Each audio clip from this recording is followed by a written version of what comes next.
అవుతుంది, ఇంకా పడుకునే ఉన్నావు. ఆడపిల్ల అంతసేపు పడుకోకూడదు, లే. టైం 7:30 కదా అయ్యింది. పదని అబద్ధం చెప్తదేంటి? ఎప్పుడు ఇంతే. ఆర్తీరా, అన్నం తిందో. తర్వాత తింటానమ్మా.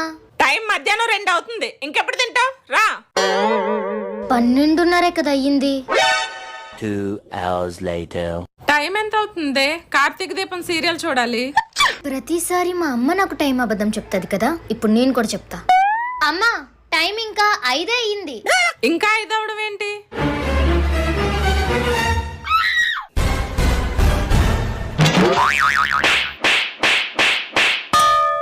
ఎందుకు కొట్టావు? అన్నని ఫీజులు కట్టి చదివిస్తున్నాం, కనీసం టైం చూడడం కూడా రాదు. ఇంకెందుకు, ఆ కాలేజ్ మానిపించేసి పెళ్లి చేసేస్తాం. రేపు పొద్దున మొగుడింటికి వెళ్ళాక అమ్మను మించి దైవం ఉన్నదా?